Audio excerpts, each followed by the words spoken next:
Good afternoon, everybody. There's a water wheel there. Water wheel, but no water. It's moved. Just on the third leg of my journey with Chris, Dave and Jamie. Just checking on my mirrors. Looks like I'm on the third leg of my journey with Dave. I think Chris and Jamie might have got caught at a roundabout. Our plan is to head across the North York moors to the east towards, but not getting to, Whitby, and then head south and go to Dalby Forest. Dalby Forest is always a nice, pretty little ride. It's always a beautiful road that feels like you want to go fast down it, but it's a 30 miles an hour stretch. And if you've watched my older videos, you'll know you can easily find some deer down there, which I have done in the past. So you want to watch your speed. We're all caught up. And then through Dalby Forest we're heading to Scarborough. You might notice I've not got the Beeline Moto on. I thought I'd try something new today. I needed my phone with me in case I get a phone call, so I wanted to be able to see it, because I don't have Bluetooth or anything like that. I'm not bothered with that kind of thing. So I wanted to see if my phone rang, and then I could pull over and have a look at it if I needed to. But I have got the Beeline app, so I thought I'd try the Beeline app without the Beeline Moto, which is a bit weird in a way because the app is free. So you're only paying for the little Moto device. So I'm surprised they let you use the app, and I have a feeling that the app might actually be better than the device. Obviously with the app you have to have your phone in front of you like I've got it now, and it doesn't seem to want to go into landscape how I would normally have it. It wants to be in portrait, so I've had to set the phone up the wrong way around to my eyes anyway, to what I normally have. But yeah, it's kind of better. It'd be interesting to see. I mean, I don't know if it'll be limited in any way in the future, or maybe it'll only let me use it so many times or something without the device. I don't know if there's any limitations at all. It seems like an odd choice for them. I'm pleased that I can do it, but it seems like an odd choice for them to make, seeing as they want to sell their device to let you use the app, presumably even if you don't have a device, because the device isn't on my bike today. I've left it at home. But yeah, lovely clear screen, a lot clearer than the little Beeline disc thing would be. But it does mean that you've got to have your phone on your bike. I know a lot of people don't like doing that. The camera on my phone's rubbish anyway, so I don't really worry about it that much. Getting bounced around. But yeah, I know people don't really like to do that. Been looking at Dave's bike. He's got a Aoocci or something, some unpronounceable thing. He's got like an external screen for his phone, so I guess very similar to the Beeline, really, being an external screen, although a very, very simple one. But he's got one that's kind of phone sized, and lovely colour screen on it, but similar principle, that his phone is doing the sat-nav stuff and that thing's just mirroring the screen or showing a map anyway in the directions. That looks pretty neat. It's are they coming down here? They are indeed. Yeah, similar thing. Saying about the app, that's doing what Kalimoto did and giving me two directions to go in. I'll take my best guess, and it is actually turn right, isn't it? I don't want to. Ah, see, it's put a waypoint in there for some reason, so we'll ignore that. But yeah, it's a similar thing. So his screen's on his bike, and the phone data is projected to it. For me, not ideal, because I want to use my sat nav on both bikes, and on the Z1000, when you haven't got a screen to put your you know, like a windscreen to put your screen behind, or in fact very much of anything. What I'd end up with is a kind of 6 or 7 inch screen here above my handlebar, and that's not going to be very good. Be very good at catching flies on the back of the screen, I'm sure, but not much more than that. It's a very oddly shaped hill, that, isn't it? At some point I want to climb up that hill. I have an idea of taking the drone to the very top and then going only vertically upwards, because the law says you can go 400 feet above the ground. I reckon you could get a pretty impressive view from the top of that hill, plus 400 feet. I reckon you get a pretty impressive view just from that hill, to be fair. Yeah, very strange shape indeed. Looks like something out of Indiana Jones or something, doesn't it? I guess that's the car park for people who want to climb up it. It's called Roseberry Topping, which to me sounds like a 1970s dessert. Just add water. Let's see a couple of intrepid adventurers near the top. Yeah, the app does seem to be better than the device. It's got everything device has got. Got my little roundabout indicator, got me 0.1. With the device I'd now be looking at it and thinking, right, which way does the dot say I'm going in, 0.1 and 0.0? But with the app I've got a big map showing me. I think it probably means that I should have held out and see if I could have got a Beeline Moto 2, because it does show you that little map on it when you're riding around, to give you a better idea of the direction you're about to take than the arrowhead does. But funnily enough, we were just chatting about this back at the cafe. The Beeline, with its little arrow and the fact that I do often go wrong because I'm not looking at it, so I'm too busy looking at the scenery or enjoying the ride. I'm not the kind of person who cares too much about getting lost anyway. It'll always get you back home, and you know, you're never too far away from a road sign anyway, are you? I only have them for following a very specific track, really. I don't use them to get me somewhere particularly, because I've generally worked out where I'm going and I can follow road signs. But when I want to follow a very particular route, every last bend and junction, that's when I want the sat-nav. So yeah, I don't really mind. Getting lost is part of the fun. Find new roads that way. If that isn't fun for you, then the Beeline Moto app might be a better buy than the Beeline Moto. In the main, I do actually know where I'm going today. A little viaduct there. There's just 2 turns that I don't want to miss, so they're not for quite some distance yet either, so it's not really adding anything to the ride at all, the app, at the moment. But because of those 2 turns I don't want to miss, I've got to kind of set it up before I head off. I can't really fiddle about with it on the move.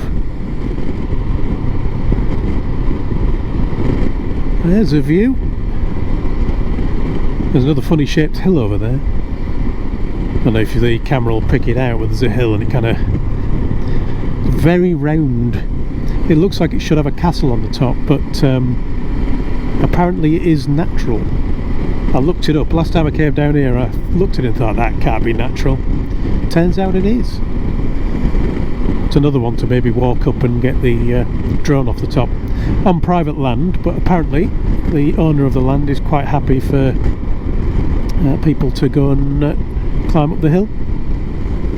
There it is. Not as Indiana Jones as Roseberry Topping, is it? The camera probably makes it look tiny. It's rather big. This is the scaling reservoir on the right.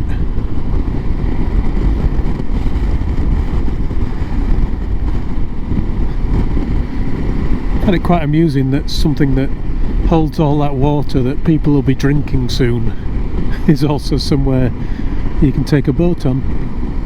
we're on the road heading towards Whitby, so we're going to turn off before we get there. And the North York moors are on the right hand side. Can't quite see much of them beyond the banks of the reservoir there. There you go. Bit of heather on there that's now dying off and going brown. That'll be the covering for most of the moors at this time of year.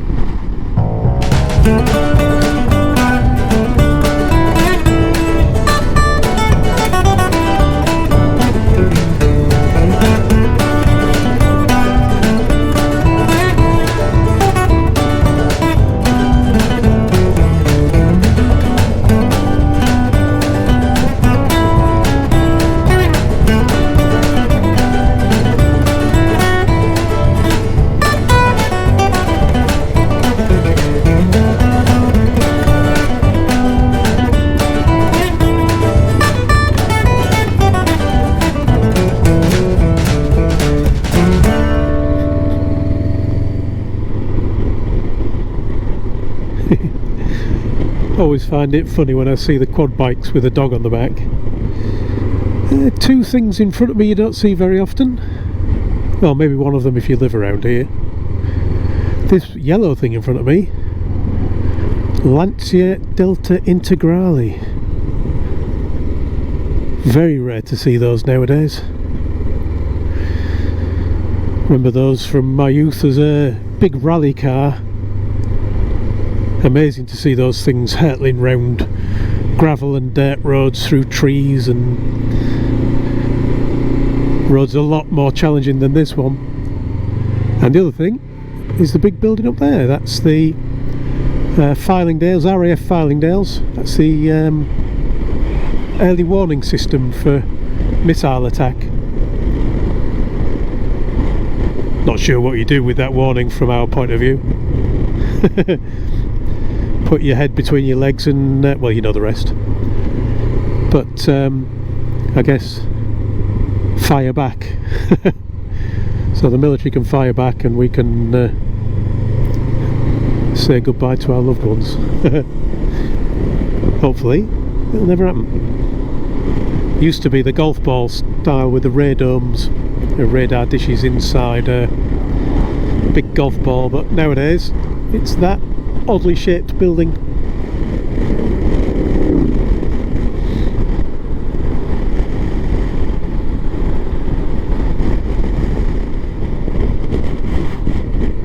That's the Hole of Horcum. It's a very big hole in the ground. Not sure why, it just is. For some reason they've got a parking area there that you have to pay for so that you can look at the big hole in the ground. This is now out of the moors and into Dalby Forest.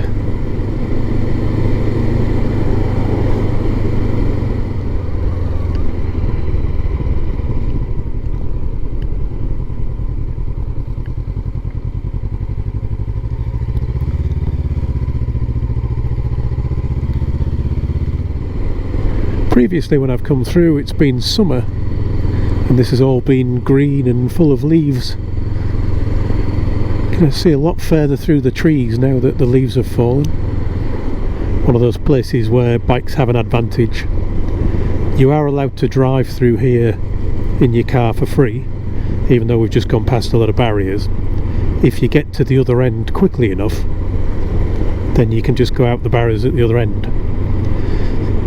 But the bikes have the advantage that we can park up and have a coffee or whatever's your favourite drink and bit of food. But we're allowed to then ride out without having to pay for parking. Whereas if you come through in a car and stop, you'll go over that magic number of minutes you're allowed, and then you have to give them a few pennies as you leave to get out the barriers at the other end, or back at that end to be fair. Just wondered if you wanted to stop for a brew here or carry on to Scarborough. I don't just say, do you want to stop here for a brew or carry on to Scarborough? I'm easy. Are you in a preference? Not really. No, I am. Nobody else has a preference, so it's down to you. I'd like a break. You like to stop here? Yeah, that's right. Yeah, of course it is. I'm feeling a bit fucked. That's our coffee stop done. Suitably refuelled. And Jamie's had his been able to give his arms a rest. So now time for a little run through the forest before we head back. So I'll show you a bit of the forest in its autumn colours. There's somebody going down the zip line. Those Go Ape centres. Lots of climbing and zip lining and whatnot.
So that's us coming to the end of Dalby Forest. This is the bit where if you're in a car you have to stop and pay, and if you're on a bike you can just sneak around the edge. It's not really sneaking, they've created a little bit for you, look, which is good of them. So I shall wrap this one up here.